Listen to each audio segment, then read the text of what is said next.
Hi.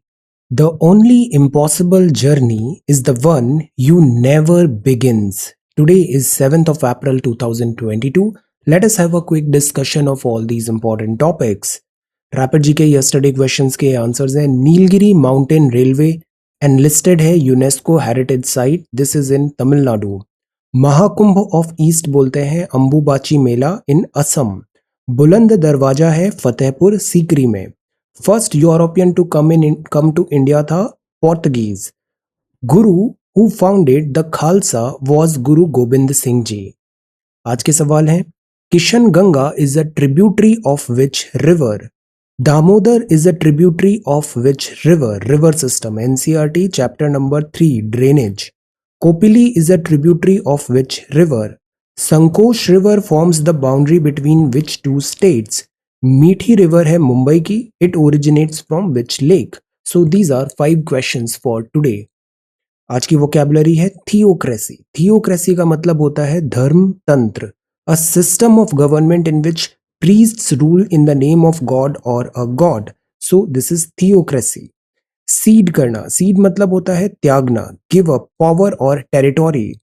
Curtail, curtail means होता है घटाना, reduce in extent or quantity, impose a restriction on, curtail. Doldrums, एक geography में भी टर्म होता है doldrums. Doldrums किस लैटिट्यूड पे होता है ये भी बताइए. डॉल्ड्रम्स का मतलब होता है अ स्टेट और पीरियड ऑफ इनएक्टिविटी, स्टैग्नेशन और डिप्रेशन. विली निली का मतलब होता है बिना सोचे समझे, without definite aim, direction, rule और मेथड, एमलेस. सो ये वोकैबुलरी वर्ड्स हैं आज के लिए. आज 7th ऑफ अप्रैल है. आज हम ये 2 सवाल देखेंगे. पहला है prepare a note on the council of ministers CoM, discuss their role and constitutional mandate. आज सुबह ही रिवीजन क्लास में हमने कॉम के बारे में पढ़ा था. कॉम एंड कैबिनेट का डिफरेंस भी देखा था. This is from Laxmikanth. तो ये चैप्टर अच्छे से रिवाइज करना है और इसको आंसर राइटिंग करना है. Com, this is very important. Council of ministers, council of ministers. जो सेकंड है वो again types of irrigation system है. फेवरेट एरिया है ज्योग्राफी. हर साल एक सवाल आता है tank irrigation, sprinkler irrigation, like that. So just learn about the irrigation system. ये चीज भी आज हमने सुबह मॉर्निंग जीएस क्लास में देखा था, इरिगेशन. सो इन दोनों को कंसोलिडेट करके राइट डाउन दीज 2 आंसर्स. ये बहुत हाई यील्डिंग है, इससे सवाल आएंगे. So this is 7th of April Thursday 2022 Delhi edition. See, India offers help to end Russia Ukraine conflict. Official statements हैं, हम इसको फॉलो कर रहे हैं मिनिस्ट्री ऑफ एक्सटर्नल अफेयर्स की गाइडलाइंस. सो एमईए ने कहा इंडिया ऑफर कर रहा है हेल्प रशिया यूक्रेन कॉन्फ्लिक्ट को एंड करने के लिए. This is very good. Russia is very important partner, EAM ने बताया. Very good in the sense because India ऐसा कंट्री है जो बहुत रिस्पॉन्सिबल है. इंडिया का जो यहाँ पे डिप्लोमेटिक क्लाउट है रशिया के साथ भी एंड यूक्रेन के साथ भी, तो इंडिया वेरी वेल यहाँ पर as a mediator, as a solution provider भी एक्ट कर सकता है. This is overall good for Indian diplomacy as well. So this step is a welcome step. तो India will be glad. Look at the word diplomacy में ना wordings जो होती है वो बहुत इंपॉर्टेंट होती है. India will be glad to help in bringing about a resolution for the crisis in Ukraine. External affair minister ने कहा, एस जयशंकर साहब ने लोकसभा में स्टेटमेंट दे रहे थे. एक डिस्कशन भी हुआ under rule 193 regarding Ukraine and it's implication. India पे क्या इम्प्लीकेशन है, because obviously world is interconnected. Ukraine से हमें इंडियन सिटीजन्स इवैक्यूएट करने पड़े. यूक्रेन रशिया क्राइसिस से ऑयल डिफिकल्टी हो रहा है, जो गुड्स एंड सप्लाईज है उसमें डिफिकल्टी हो रहा है, पेमेंट मैकेनिज्म. सो यस, जो यूक्रेन क्राइसिस है इससे इंडिया के ऊपर भी इम्प्लीकेशंस हैं और ये चीज डिस्कस हुआ रूल 193 में. जयशंकर साहब ने स्टेटमेंट फिर से रीइटरेट किया है कि रशिया बहुत इंपॉर्टेंट पार्टनर है, but also held that India is against the conflict. India is against the conflict. ये straight from the top message आया है, India is against the conflict. Acknowledge किया support from Russia, Ukraine and even Indian nationals based in eastern Europe during operation Ganga. तो हमारी first priority थी Indian citizens, especially Indian students को evacuate करना Ukraine से. वो हमने किया ऑपरेशन गंगा के तहत. तो यूक्रेन के जो आसपास के जो नेबरिंग स्टेट्स कंट्रीज हैं उनका कोऑपरेशन भी बहुत ज़रूरी था, उन्होंने कोऑपरेट किया, सो ये वहाँ पे एक्नॉलेज किया है for successful evacuation. So this is good.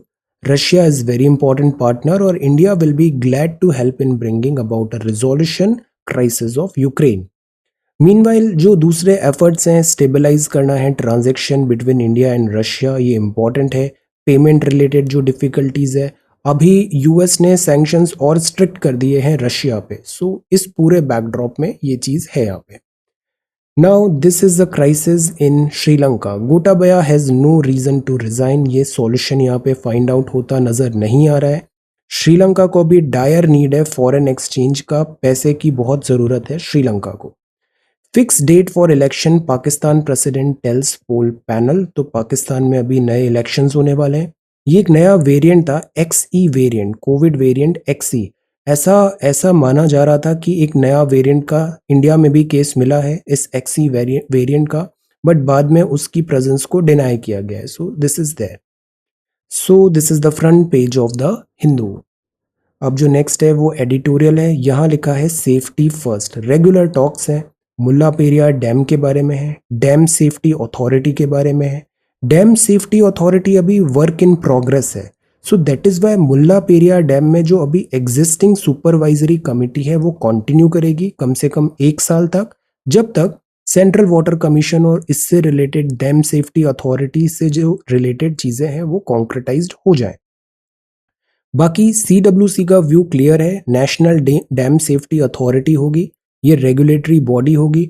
All over India जितने भी डैम्स हैं, बिकॉज डैम्स भी पुराने हो गए, 50 to 100 ईयर्स ओल्ड हो रहे हैं, इनकी सेफ्टी सिक्योरिटी का एक ये centralised national dam safety authority उसको मॉनिटर करेगी.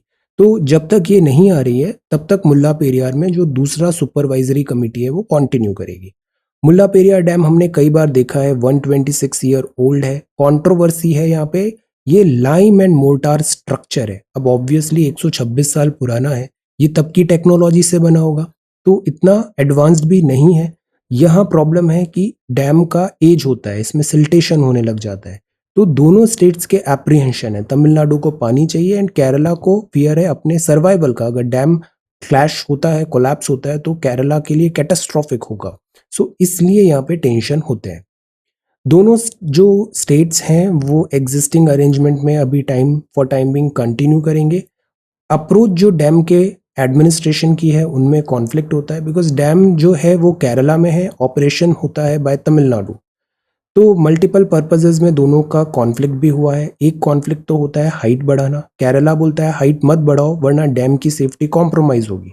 तमिलनाडु बोलता है हमें पानी चाहिए तो इसकी हाइट बढ़ाओ. केरला का एप्रीहेंशन जेन्युइन है, बिकॉज केरला में अभी लैंडस्लाइड्स भी हुए थे, हैवी रेन्स. तो फियर है कि अगर डैम का स्ट्रक्चरल स्टेबिलिटी कॉम्प्रोमाइज हो गया then what. So it is for this purpose apex court ने भी एड्रेस किया था दोनों इशू को, इस इशू को मुल्ला पेरियार, और कंटिन्यू किया था कि फिलहाल के लिए सुपरवाइजरी कमेटी चलेगी, बट सुपरवाइजरी कमेटी के पास इतना टूथ है नहीं, टूथलेस कमेटी है. सो दैट इज वाई ये जो नया कमेटी आएगा डैम सेफ्टी बिल के अंतर्गत, वो बेटर तरीके से इन डैम्स को मैनेज कर पाएगा. मुल्ला पेरियार जो है एम्पावर करता है body to perform the role of state dam authority, यहाँ पे भी बनेगा. ये पूरा डैम सेफ्टी बिल से रिलेटेड एक सेंट्रलाइज्ड स्टेट ऐसे अथॉरिटी बनाने का काम है, जिसका डेडिकेटेड काम ही यही होगा. Not only Mulla Periyar but जो दूसरे डैम्स हैं उनकी स्ट्रक्चरल इंटीग्रिटी एटसेट्रा को इंश्योर कराना. अब ये तो एक सॉल्यूशन है. लॉन्ग टर्म सॉल्यूशन क्या होगा? हमें वाटर क्राइसिस वाटर शेयरिंग का बेटर मैकेनिज्म निकालना है.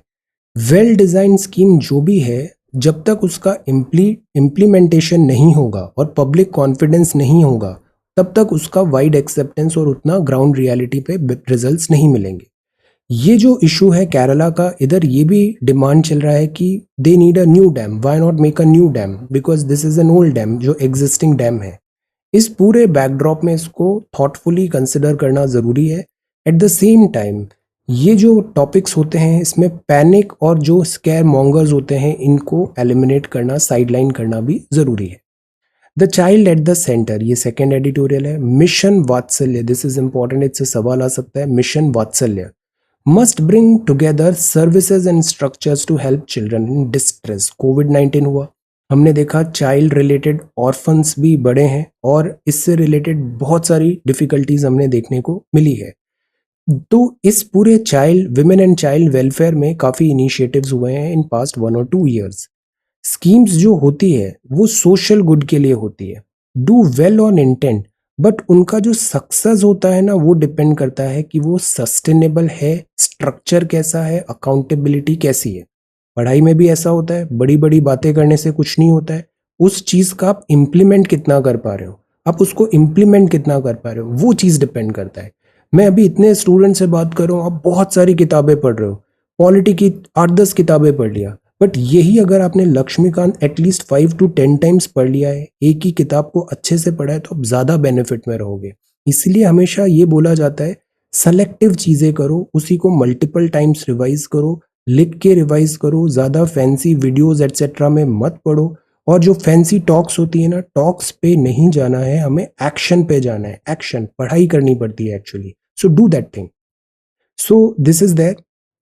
तो सिमिलरली जो स्कीम्स हैं उसकी सस्टेनेबिलिटी जो है ना वो डिपेंड करती है कि वो एग्जीक्यूट कैसे किया है, एग्जीक्यूट कैसे किया है। तो अकाउंटेबिलिटी सेट हो और सिंपल हो, सिंपलर प्रोसेस हो, बिकॉज कॉम्प्लेक्स चीज होती है तो वो कभी सक्सेस हो नहीं पाती। अब सेंटर यहाँ पे इनिशिएटिव ले रहा है, इंटीग्रेटेड बेनिफिट्स देना है चिल्ड्रन को, विमेन को, ताकि उनके जो राइट्स हैं वो यहाँ पे हम इंश्योर कर पाए। रीजिक किया गया बहुत सारे स्कीम्स को, और ऐसे ही मिशन वात्सल्य है जो ऑपरेशनलाइज हुआ है। मिशन वात्सल्य इज वन, एक मिशन वात्सल्य है, दूसरा है मिशन शक्ति और पोषण 2.0। इनसे सवाल आने के बहुत ज्यादा चांसेस है। मिशन वात्सल्य, मिशन शक्ति एंड पोषण 2.0, इनके बारे में 1-2 लाइन अभी नीचे आप बताना कमेंट सेक्शन में, व्हाट इज मिशन वात्सल्य, व्हाट इज मिशन शक्ति एंड व्हाट इज पोषण 2.0। द होल थिंग इज, ये जो ट्रायोका है ये in totality happy childhood for every child के लिए, healthy and happy childhood secure करने के लिए है। कंपोनेंट्स क्या हैं इसमें, जैसे इसमें स्टैचुरी बॉडीज होगी, सर्विस डिलीवरी स्ट्रक्चर होगा, इंस्टीट्यूशनल केयर सर्विसेज होगा, non institutional community based care होगा, community participation, emergency outreach services होगी, जो स्टाफ है उसको ट्रेनिंग और कैपेसिटी बिल्डिंग होगा इंस्टीट्यूशंस का। सो ये चीजें हैं मिशन वात्सल्य में। इम्पैक्ट जो होगा वो one of the pillars of India's child protection services होगा। ऐसे ही एक नंबर होता है 1098, चाइल्ड लाइन नंबर है 1098, ये नंबर याद रखना है आपको। आसपास कहीं कोई भी बच्चा अगर डिस्ट्रेस में दिख रहा है, सबसे पहले इस नंबर पे कॉल करके हमें यहाँ पे इंफॉर्मेशन लेना होता है। 1098 ये ऑफिशियल नंबर है, चाइल्ड लाइन 1098। तो ये 24 आवर का टोल फ्री हेल्पलाइन है फॉर चिल्ड्रन इन डिस्ट्रेस, और ये होता है by ministry of home affairs, safety security, ministry of home affairs. So this is not by child and women, this is 1098 is by home affairs ministry under mission Vatsalya. So this is that. अब यहाँ जो data है उसकी sensitivity भी preserve करना जरूरी है। अब जो चाइल्ड लाइन है ना ये ऑपरेशनलाइज्ड है लास्ट 25 ईयर्स से, ग्लोबल नेटवर्क्स भी हैं, बेस्ट प्रैक्टिसेस यहाँ पे होता है और बहुत अच्छे रिजल्ट्स भी आए हैं, रेस्क्यू किया है हमने चिल्ड्रन इन डिस्ट्रेस को, सो विच इज गुड।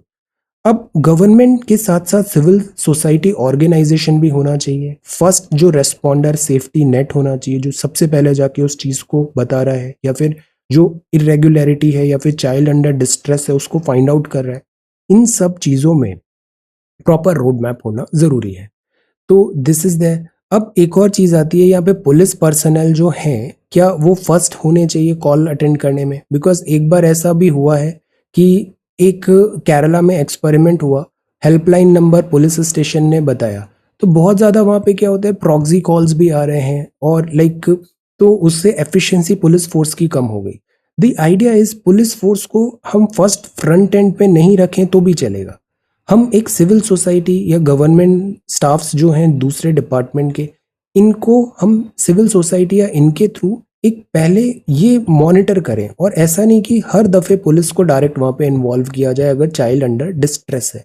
इस टाइप का मैकेनिज्म निकालेंगे हम तो उधर ज्यादा ज्यादा बेनिफिट भी होगा, ज्यादा एक्सेप्टेंस भी आएगा। सो ये जो है बेनिफिशियरी चाइल्ड सिक्योरिटी और हैप्पीनेस इंश्योर कराना, हिज और safety is our top most priority. तो स्कीम जो होती है उसका इम्प्लीमेंटेशन एग्जीक्यूशन भी बहुत इंपॉर्टेंट होता है। मिशन वात्सल्य, मिशन शक्ति, पोषण 2.0, 1 या 2 लाइन में इनके बारे में बताइए, व्हाट आर दीज। जो करंट अफेयर्स होते हैं ना, इसमें रेंज होना चाहिए और एक सर्टेन डेप्थ होना चाहिए। मैं ऐसा इसलिए बोलता हूँ क्योंकि आपको एक या दो कीवर्ड्स भी किसी टॉपिक के बारे में पता है, आप उससे ऑप्शंस एलिमिनेट करके करेक्ट आंसर पे आ जाओगे। और आपने गिनती के 10 टॉपिक ही पढ़े और उसमें पीएचडी लेवल का डेप्थ कर लिया, अब वो 10 के 10 टॉपिक ही नहीं आए, then what? So that is why एक रेंज होना जरूरी है और एक सर्टेन डिग्री ऑफ डेप्थ होना जरूरी है, एक बैलेंस होना बहुत जरूरी होता है। Repairing the complex India Nepal relationship, पता है दिस इज द रीजन मेरे हमेशा मेंस में जीएस में बहुत अच्छे नंबर आए, बिकॉज ऐसा कभी नहीं हुआ कि मैं ब्लैंक हो रहा हूँ किसी क्वेश्चन में। आई ऑलवेज नो कि मैं इसमें 5 मार्क्स का आंसर तो मैं प्रिपेयर कर ही लूंगा। वाई? रेंज और एक डेप्थ, एक सर्टेन डिग्री ऑफ डेप्थ और एक अच्छी खासी रेंज होनी चाहिए कि आप ब्लैंक नहीं हो रहे हो किसी भी क्वेश्चन में कि ये तो आता ही नहीं है, like that, no. Repairing the complex India Nepal relationship, अब इधर भी जो डायरेक्शन होती है स्पेशली मेंस में, अभी इंटरव्यू का भी आप कर रहे हो, मैं एक उसका वीडियो बनाता हूँ इंटरव्यू का, मेरे इंटरव्यूज में हमेशा बहुत अच्छे नंबर आए, आर्मी, एयरफोर्स, इधर सिविल सर्विसेज में भी। मैं एक वीडियो बनाता हूँ बेसिक डूज एंड डोंट्स क्या होने चाहिए इंटरव्यू में इन जनरल, बिकॉज ये बहुत बड़ा मिसकंसेप्शन होता है कि नॉलेज टेस्ट की जा रही है इंटरव्यू में, विच इज रॉन्ग। आपकी पर्सनैलिटी टेस्ट की जाती है, आपका सोचने का तरीका, आपका आउटलुक क्या है, ये चीज देखी जाती है इंटरव्यू में। Okay, so I will prepare one video, मैं उसको शेयर करता हूँ। Okay, now repair the complex India Nepal relationship. See, तो प्राइमरली जो यहाँ पे बात है, अभी रिलेशंस थोड़े बेटर हो रहे हैं। शेर बहादुर देउबा नेपाल प्राइम मिनिस्टर हैं, आपका अभी इंडिया विजिट हुआ, 75 ईयर ओल्ड हैं और आप पहले भी प्राइम मिनिस्टर रहे हैं, 5th स्टिंट है अभी, और पॉजिटिव आउटकम्स अभी आए हैं। पहला जो पॉजिटिव आउटकम था वो था अभी जो मीट में हुआ, वो 35 किलोमीटर का क्रॉस बॉर्डर रेल लिंक हुआ जयनगर टू कुर्था नेपाल के बीच में, विच इज रियली गुड। इससे रेल रोड बनती है तो कनेक्टिविटी होती है, दिस इज गुड। ये आगे फर्दर भी फेजेस कंटिन्यू होंगे। Konkan railway corporation necessary technical support initially provide करेगा। सेकेंड जो प्रोजेक्ट है वो है electricity circuit transmission 132 kilo watt का, तो इधर भी प्रोग्रेस हुआ। इलेक्ट्रिसिटी अथॉरिटी 325 मेगावाट का, लाइक दिस इलेक्ट्रिसिटी।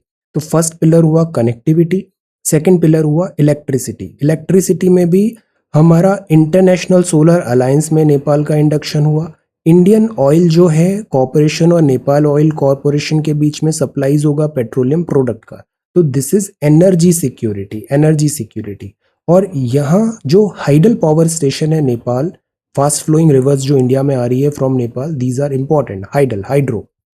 फिर महाकाली ट्रीटी इससे पहले 1996 में हुआ था और यहाँ पर भी इलेक्ट्रिसिटी 6700 मेगावाट का पंचेश्वर मल्टीपर्पज प्रोजेक्ट बनाने एटसेट्रा कवरेज था। तो this is good, this is second point. Third जो है, इसके अलावा मिलेनियम चैलेंज कॉरपोरेशंस हैं, कोऑलिशन पार्टनर्स के बीच में होना चाहिए। इंडो पैसिफिक स्ट्रेटेजी में काठमांडू क्या होगा।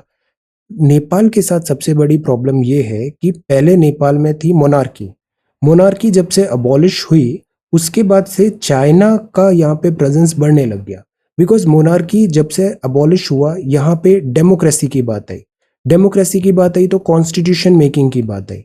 अब नेपाल में भी बहुत डाइवर्सिटी है विद इन नेपाल, नेपाल में बहुत है। एक मधेशी इशू पढ़ा हमने, तराई एरिया का देखा, तो इनके बीच में भी जो कॉन्फ्लिक्ट होता है तो कॉन्स्टिट्यूशन बन नहीं पा रहा था। इंडिया ने जो यहाँ पे चार्जेस लगे कि इंडिया ने इंटरवीन करने की कोशिश की, तो उससे डिफरेंसेस क्रिएट हुए।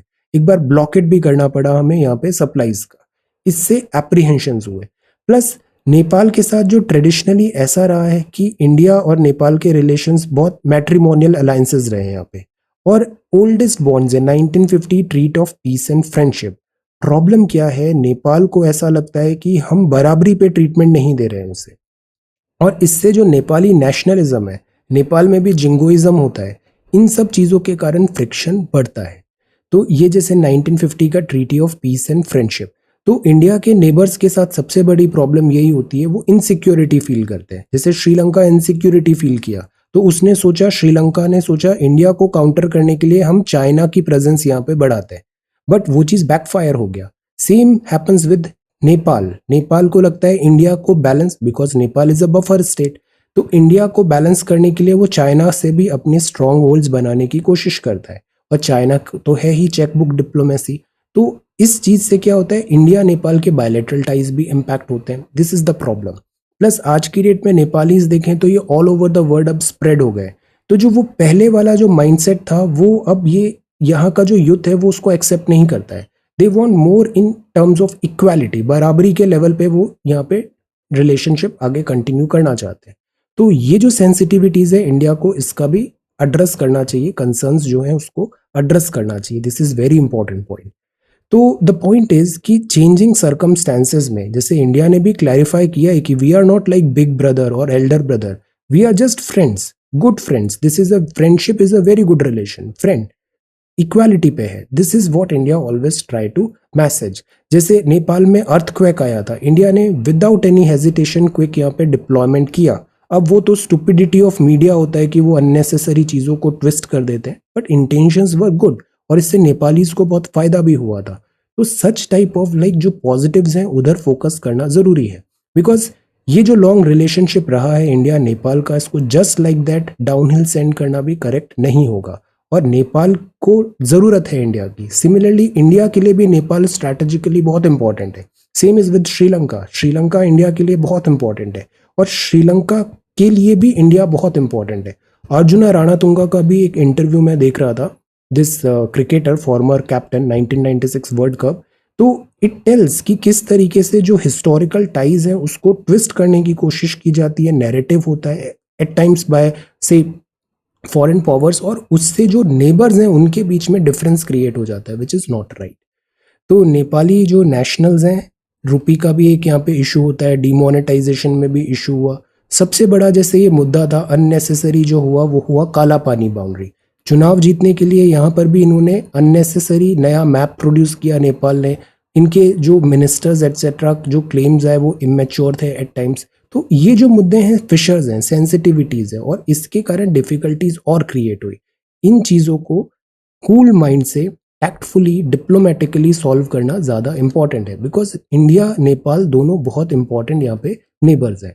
तो रिपेयर करना ज़रूरी है कॉम्प्लेक्स इंडिया नेपाल रिलेशनशिप, और एक दूसरे के जो एप्रीहेंशंस हैं, इनसिक्योरिटीज़ हैं, डाउट्स हैं, उसको भी क्लियर करना ज़रूरी है।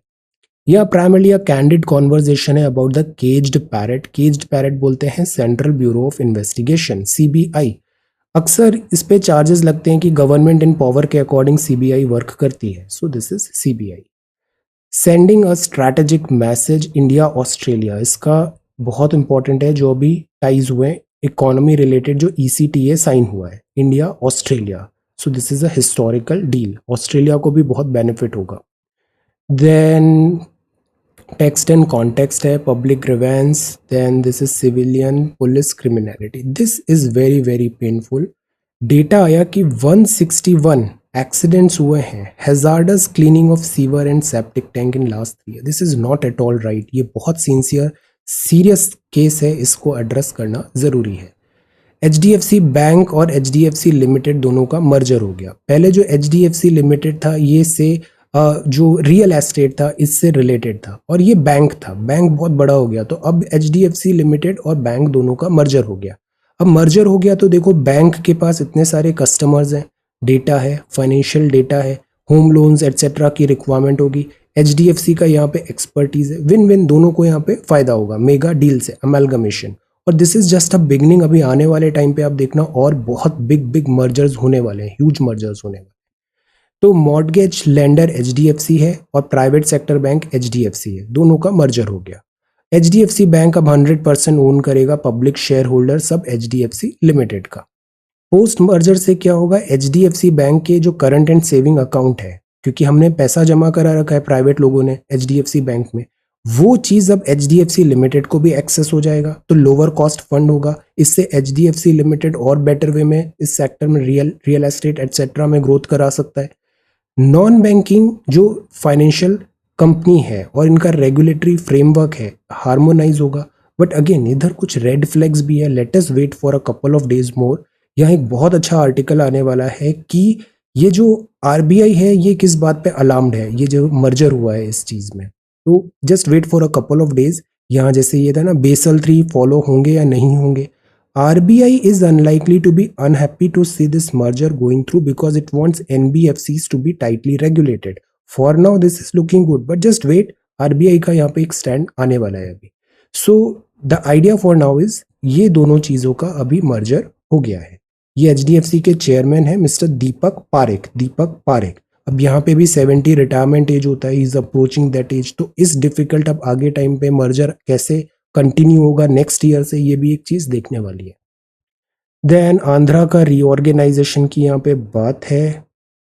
See this is realism versus liberalism in international relations. Liberalism जो होता है ना, I tell you something, liberalism social media में बहुत हिट होता है। सोशल मीडिया में जो लिबरलिस्टिक वैल्यूज होती है वो बहुत हिट होती है, but at the same time जो ग्राउंड रियलिटी होती है वो रियलिज्म के अकॉर्डिंग चलती है। जैसे लिबरलिज्म में यूक्रेन के लिए जो रशिया के एंजाइटी थी, रशिया के कंसर्न्स थे कि एज अ यूक्रेन को क्या नाटो ग्रुप एक टूल की तरह यूज कर रहा है, और एग्जैक्टली वही हुआ, रशिया को weaken in this fight and all. तो द पॉइंट इज, ये जो चीजें थी, पावर पॉलिटिक्स थी या फिर जियो पॉलिटिकल इम्प्लीकेशंस थे, उस चीज को भी इग्नोर नहीं करना चाहिए, लिबरलिज्म और रियलिज्म। तो प्रोपोनेंट ऑफ लिबरलिज्म जैसे बोलते हैं कि इंटरनल आर्ग्यू किया, एक्सटर्नल पॉलिसीज जो हो लिबरल वैल्यूज पे हो, इकोनॉमिक इंटरडिपेंडेंस हो, डेमोक्रेटिक हो, पीस हो, इंटरनेशनल इंस्टीट्यूशंस हो। बट आप हिस्ट्री उठा के देखो, मिलिट्री में सभी आगे बढ़ते हैं। एक तरफ तो यूएस इवन वेस्टर्न वर्ल्ड भी बोलता है कि लिबरल वैल्यूज हो, पीस हो, टॉक्स हो, then why you are spending so much and so much on wars, so much and so much on weapons et cetera. तो ये डबल स्टैंडर्ड क्यों, ये भी एक सवाल होता है। यूएस की जो पॉलिसीज हैं, जो फ्लॉप शो हुआ है, उसमें अकाउंटेबिलिटी क्यों सेट नहीं होती है, ये भी एक डिसीजन होता है। सो the point is, liberal values क्या केवल फेस वैल्यू होती है जो सोशल मीडिया एंड मैसेजिंग के लिए बताई जाती है? जो रियल वैल्यूज होती है, कंट्रीज जिस बेसिस पे ऑपरेट करती है, वो चीज भी क्या कंसिडर करनी चाहिए जियो पॉलिटिक्स में? तो 3 main streams of realist theory है। ह्यूमन नेचर जो होती है, ह्यूमन नेचर, जैसे एक लेबेनस्ट्रॉम करके एक टर्म आया था, ज्योग्राफी में पढ़ते हैं कि हिटलर ने बोला था हमें ज्यादा बड़ा एरिया चाहिए, geography, Jio strategy, like that. Human nature realism, defensive realism और ऑफेंसिव रियलिज्म भी होता है। जैसे रशिया ने डॉनबास एंड लुहांस्क रीजन पे बोला कि यहाँ रशियन पीपल हैं और उसको सेफगार्ड करना जरूरी है, तो this is a kind of defensive. हम यहाँ पे चीजों को इसीलिए इंटरवीन कर रहे हैं, स्पेशल मिलिट्री ऑपरेशन कर रहे हैं। तो such type of things are there. The point is there has to be like, दोनों में, रियलिज्म और लिबरलिज्म में जो वर्ड ऑर्डर है वो रूल्स ऑफ लॉ के अकॉर्डिंग चलना चाहिए, और this should be the way forward. Again I am not speaking too much on this because let us see, इधर अभी बहुत क्लैरिटी नहीं है, कल स्टेटमेंट चेंज हो जाएगा तो फिर अपन भी चेंज हो जाएंगे। So the point is, let us wait. But the idea is, India के कॉन्टेक्स्ट में ये हमने जो लेसन सीखे हैं, पहला तो हमें सेल्फ रिलायंट बनना है, दूसरा हमें वेपन्स मैन्युफैक्चरिंग में स्ट्रांग होना चाहिए, डिफेंस हमारा स्ट्रांग होना ज़रूरी है। डिफेंस में भी अभी जो बात चल रही है ना, जैसे 2 साल से रिक्रूटमेंट नहीं हुआ है फौज में, अभी जो भर्ती होती है, the reason is covid. But एक और रीज़न ये भी है, फौज जो है वो लीनर, मीनर, स्ट्रांगर बनने की कोशिश कर रही है, कम कम हो और टेक्नोलॉजी पे ज़्यादा डिपेंडेंट हो। ये चीज़ अब आगे हो रही है। तो this is also one thing. Advancement और modernisation is necessary, plus economy matter. तो हमें इकोनॉमिक सुपर पावर बनना भी बहुत ज़रूरी है। इंडिया बहुत डिफिकल्ट नेबर्स से है, इंडिया को स्ट्रांग बनना ज़रूरी है। Second edition of swarm drone contest launch, तो दिस इज रियली गुड। जैसे ये है सेकेंड एडिशन है, मेहर बाबा स्वॉर्म ड्रोन कॉम्पिटिशन है। डेवलप करेंगे swarm drone, foreign objects, aircraft, operating surfaces. तो ये क्या है, जैसे नए स्टार्टअप्स हैं, उन लोगों को आगे लाया जा रहा है नए आइडियाज में टेक्नोलॉजी के through. Russian army was so big, but technology and latest gadgets and weapons and equipments में लिमिटेड यूक्रेन आर्मी ने भी बहुत स्ट्रॉन्ग यहाँ पे अपोजिशन दिया। So that is why technology driven warfare है ये। So this is there and this is criminal procedure bill clear हो गया, होम मिनिस्टर साहब ने बताया no risk to privacy. Then budget session अभी एंड हो रहा है और HAL ने टाइप किया है टू कन्वर्ट एयरक्राफ्ट। बहुत सारे सिविलियन एयरक्राफ्ट हैं, हमें एयर फ्यूल रिफ्यूलिंग एयरक्राफ्ट की भी ज़रूरत पड़ती है। एयर रिफ्यूल क्या होता है, जैसे ये फाइटर प्लेन है, फाइटर प्लेन में इतना बड़ा फ्यूल टैंक तो होता नहीं है, तो एयर रिफ्यूलर साथ में है, चल रहा है कहीं पे, तो एयर टू एयर यहाँ पे एक पाइप ऐसे आता है, सक्शन होता है, और ये कनेक्ट होते ही एयर रिफ्यूलिंग हो जाती है, रिफ्यूलिंग हो जाता है। सो हम ज़्यादा एयर रिफ्यूलिंग एयरक्राफ्ट बनाने की बात करें तो क्यों ना सिविलियन एयरक्राफ्ट को ही कन्वर्ट कर दें इस फ्यूल टैंकर में। इसके लिए हिंदुस्तान एरोनॉटिक्स लिमिटेड और इजराइल एरोस्पेस इंडस्ट्रीज ने एमओयू यहाँ पे साइन किया है, tanker transport. So this is again good thing. This is very painful. 971 lost lives while cleaning sewers tanks. Then global warming behind record March heat है, heat wave. Stand on Ukraine, government diplomatic outreach कर रही है. US ने announce किए हैं और sanctions. Hong Kong, Israel government majority lose कर दिया है. Naftali Bennett. यूएनजीए ने वोट किया Russia HRC, ED Sheeran. And this is ADB projects India FY23 growth at 7.5%. Number में नहीं जाना है. एशियन डेवलपमेंट बैंक ने बस ये बताया है कि प्रोजेक्टेड कम है. प्रोजेक्टेड इसलिए भी कम है, यूक्रेन क्राइसिस, कोविड का नया वेरिएंट भी है, इन्फ्लेशन बना हुआ है. सबसे बड़ा चैलेंज है इन्फ्लेशन है. ऑयल की सप्लाई, ऑयल पेट्रोल डीजल महंगा हो रहा है, तो इससे इम्पैक्ट होगा इकोनॉमिक रिकवरी में. सर्विसेज रीबाउंड हुआ है मार्च में, पीएमआई ने बताया. Equity, Tata Motors unveils ESUV concept. Indian refineries to cut Saudi for Russian barrels. Pay raise 9% increase हुआ 2022. So this is the Hindu newspaper. Now let us come to the answer discussion. See, ये 2 सवाल थे, typical questions थे, fact based थे, और बहुत अच्छे से ये टॉपिक पढ़ना था. Cooperative federalism, centre state relations के बारे में हमें लिखना था. अब ये सिंपल फैक्ट बेस्ड में आप क्या यूनिकनेस लाओगे? तो यूनिकनेस लाने के लिए इसमें लेटेस्ट करंट अफेयर्स ऐड करो. आप करंट अफेयर्स, अभी क्या क्या बात हुआ, कोऑपरेटिव्स की भी बात हुई थी, रिसेंटली क्या टेंशंस होते हैं, तो सुप्रीम कोर्ट के क्या ऑब्जर्वेशंस हुए, ऐसे करके आप कुछ कुछ इंपॉर्टेंट करंट अफेयर्स का लेयर डाल सकते हो यहाँ पे, तो आपका आंसर और एनरिच होगा. 6th IPCC रिपोर्ट, इसको बताना था. इसकी 3rd फाइंडिंग अभी आई थी, सब कंसोलिडेट करके बताना था. इसको हमने आज सुबह मॉर्निंग में भी डिस्कस किया था, 6th IPCC report. So answer writing में आप सब बहुत अच्छा कर रहे हो, बहुत अच्छे से पढ़ रहे हो. इसी तरीके से कंटिन्यू करो, बहुत अच्छे रिजल्ट्स आपको मिलेंगे. Priyanka, word cooperative federalism. देखो क्या होता है, आपने अगर बहुत टाइम पहले स्कूल कॉलेज एंड हो गया है ना, तो उस दिन से आपने रेगुलर लिखना बंद कर दिया. स्कूल कॉलेज में कुछ ना कुछ तो हम रोज लिखते रहते हैं. वर्क जॉब में चले जाते हैं तो हमारा लिखना बंद हो जाता है. आपकी ग्रामर गलत होने लग जाती है, जल्दी लिखते नहीं है, वर्ड्स तुरंत क्लिक नहीं होते हैं, राइटिंग खराब हो जाती है. ये चीज़ें मेंस कॉस्ट करती है. सो दैट इज़ वाई मैं इतना एम्फेसाइज करता हूँ आप लोगों को कि लिखो. 1 या 2 पन्ने रोज लिखना है, पर लिखना है. वरना आप प्रीलिम्स निकाल लो, नो बिग डील. मेंस में फिर बैक टू जीरो हो जाएगा, अगले साल फिर प्रीलिम्स के लिए आप पढ़ाई करते रहोगे. The point is you have to like write something every day. ये ही एक चीज है जो आपको सेव करेगी. So this is good. Cooperative federalism यहाँ पे बताया, सेंटर स्टेट रिलेशंस बताया. सी, पढ़ना बहुत आसान होता है, वीडियो देखना बहुत आसान होता है, खुद से लिखना सबसे मुश्किल काम होता है. तो डू दिस थिंग, और यही चीज आपको रेस्क्यू करेगा, एक्चुअली में हेल्प करेगा. डिस्ट्रीब्यूशन ऑफ लेजिस्लेटिव सर्विसेज बताया आपने, स्टेट फील्ड है. तो सी कितना अच्छा है, बट उसको कंसोलिडेट करके समराइज करके लिखना इज अ रियल डील. तो this is really good. Administrative relations headings बनाया, फाइनेंशियल है, इफेक्ट ऑफ इमरजेंसीज के टाइम पे, very nice. 6th IPCC report summarise करना था. What is 6th IPCC? IPCC क्या है, important observations, then health impact क्या है, क्योटो प्रोटोकॉल भी यहाँ पे बताया. अब ये जो रिपोर्ट है ना, ये इंपॉर्टेंट है, इसकी इंपॉर्टेंट फाइंडिंग्स, इससे सवाल बनेगा.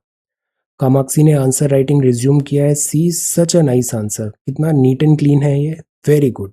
सो दिस इज कोऑपरेटिव फेडरलिज्म का मीनिंग क्या होता है, 7th शेड्यूल क्या है, full faith credit zonal council. Good. Different आप नए इनिशिएटिव्स भी बोल सकते हो, गवर्नमेंट प्रोग्राम्स भी लिख सकते हो. थिंक. देन 6th IPCC, प्रेरणा ने आंसर लिखा है. This is really good, very neat and clean. Heading, sub heading, underline. Threats क्या है, ARC and this AR6 and recommendation IPCC का पार्ट 2 और पार्ट 3 भी आ गया है. Okay, so this is really really good. Then Ratnapriya, this is really nice. Cooperative federalism, legislative, administrative, financial relations, very good. ये सब पॉइंट्स बहुत अच्छे हैं, आप बहुत अच्छे से लिख रहे हो. ये 3 कमेटी भी बताया, इससे सवाल आए थे. Centre state relation, administrative, fantastic. Then this is second one. C. Climate change is simply the greatest collective challenges we face as a human family. Challenge as we face as a human family. Very nice. Anthropogenic है और natural है. Then inter governmental panel assessment report, theme क्या है, climate change physical, this sciences का basis क्या है, फिर highlights है। तो this is good way forward. COP26, this is important, तो this is really really good. Then Akanksha, बहुत अच्छे से आप लिख रहे हो, सहकारी संघवाद, इससे सवाल बनेगा बिकॉज पिछले एक दो, जैसे ये लिखा ना, देखो कितना अच्छा स्टाइल है, कुछ भी चीज लिखो उसको बैक बाय एग्जाम्पल कर दो तो वो वैलिड हो जाती है, वेरीफाई हो जाती है, गुड। विधायी, प्रशासनिक, वित्तीय, very nice, very good, this these are the articles. वित्तीय संबंध बताया आपने, ये इंपॉर्टेंट है, जीएसटी जब से फोर्स मेजर लगा था, this is important. Financial relations, Aditi, this is really good. Cooperative federalism क्या होता है, now see this style, very very nice. Idea क्या है, example, this example is really good. Schedule के बारे में लिखा, सेंटर स्टेट रिलेशन, अब इनकी हेडिंग्स हैं, तो सी this is so simple. Administrative, prelims में इधर से ही सवाल भी बनेंगे, एमसीक्यू आना चाहिए एक बार, इंडिया इस सेंट्रल, जो सेंटर और स्टेट के रिलेशंस हैं, दिस इज इंपॉर्टेंट। फिर आपने कमीशंस भी बता दिया, very nice. Snehal, this is good, relationship बताया, फीचर्स क्या है। देन इसके बाद हमने सेंटर स्टेट रिलेशंस बताया, लेजिस्लेटिव रिलेशंस है, एडमिनिस्ट्रेटिव है, फाइनेंशियल कंक्लूजन, वेरी गुड। तो एक स्ट्रक्चर हमारा रेडी हो गया है, इसमें हम कुछ और बातें जो बता सकते हैं वो हो सकती है अबाउट दिस लेटेस्ट, अभी गवर्नमेंट ने क्या इनिशिएटिव्स लिए और डायरेक्शंस किए हैं, सुप्रीम कोर्ट के ऑब्जर्वेशंस एटसेट्रा भी। सो this is really good. Second जो है सिक्स्थ आईपीसीसी रिपोर्ट, बहुत अच्छे से लिखा है, राइटिंग भी बहुत अच्छी है, अंडरलाइनिंग भी किया है, सी कितना आसान है। वर्किंग ग्रुप 1 2 3 असेसमेंट रिपोर्ट्स, की पॉइंटर्स भी बताए हैं, इससे सवाल बनेगा। नेट जीरो एमिशन क्या है, सी वेरी गुड आंसर, बहुत अच्छे से लिखा है आपने, good. Razia, this is day 10, very good. Now or never, if would is to solve, is to stave off climate disaster, IPCC report, मतलब अब हाई टाइम है, अब तो now or never, do or die type situation आ गई है। What, when, where, how, see this style, really good, report. Then इसके बाद आपने फाइंडिंग्स पार्ट 1 की, पार्ट 2 की, पार्ट 3 भी आ गया है, about India, and then way forward है, वेरी गुड, पार्ट 3 भी ऐड करिए। देन कोऑपरेटिव फेडरलिज्म के बारे में बताया, Shubham, this is so good. In centre state relations, quasi federal, अब सी आर्टिकल्स लिखे हुए हैं, पॉलिटी का टॉपिक है, आर्टिकल्स होने चाहिए यहाँ पे। National development council, NITI Aayog, taxation is important, legislative and administrative relations, सारा पॉलिटी का कंटेंट लिखा है, अच्छा कंटेंट लिखा है, very nice. Sixth IPCC report के बारे में बताया, दिस फिजिकल साइंस। देन इसके बाद की फाइंडिंग्स है, working group 1, very nice, working group 2, very good very good, wet bulb temperature, अब इसमें और थोड़ा और फाइंडिंग्स आएगा ना, उसको भी यहाँ पे ऐड करते जाना और कंसोलिडेट करना।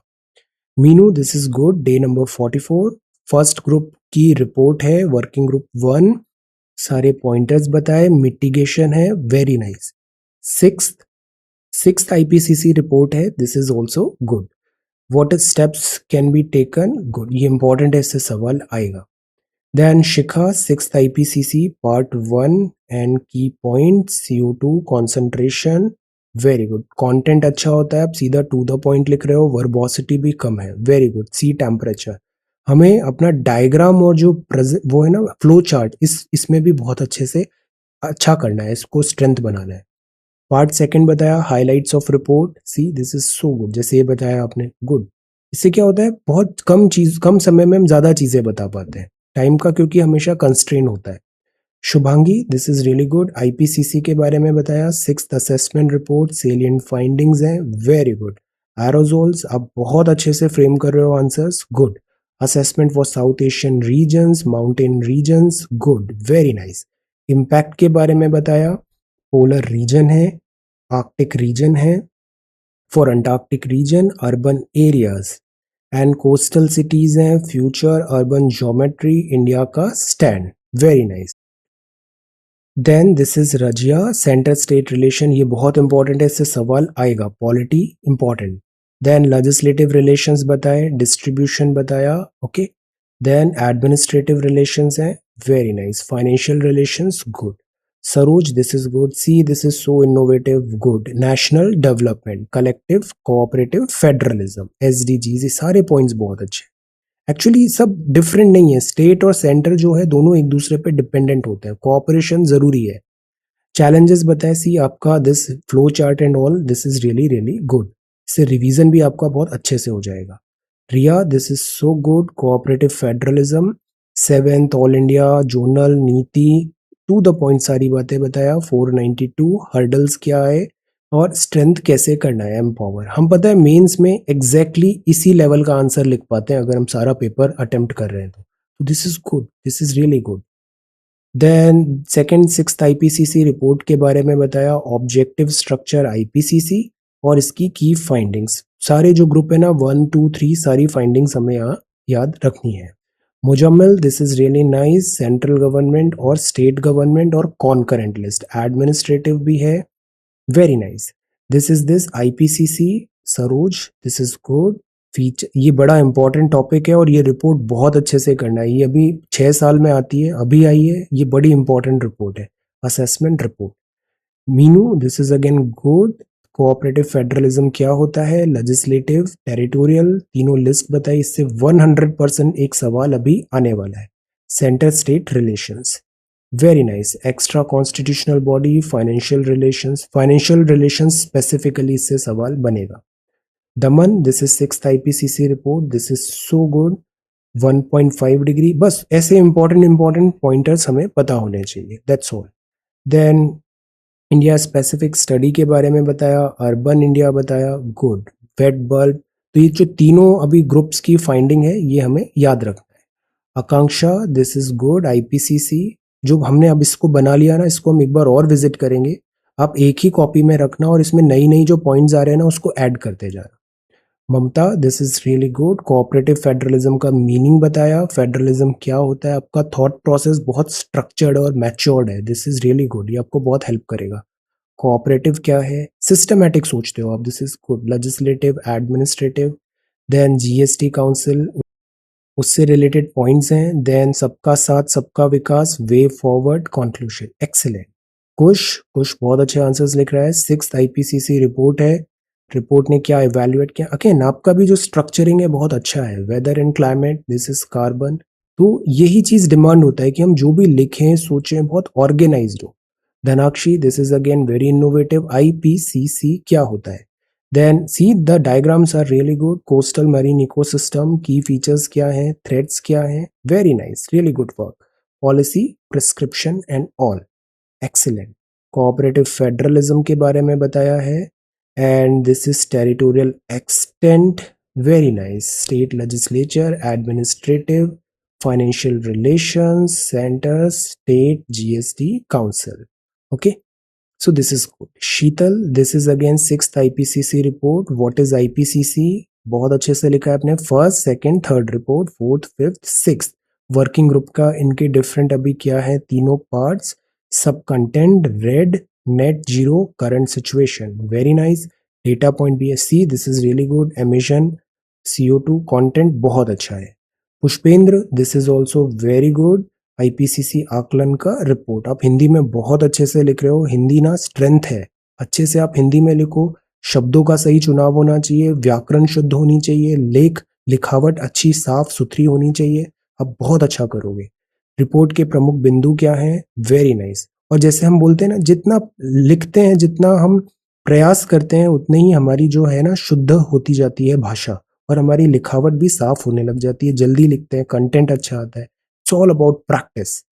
सागर, कोऑपरेटिव फेडरलिज्म के बारे में बताया, this is good. Coalition, GST.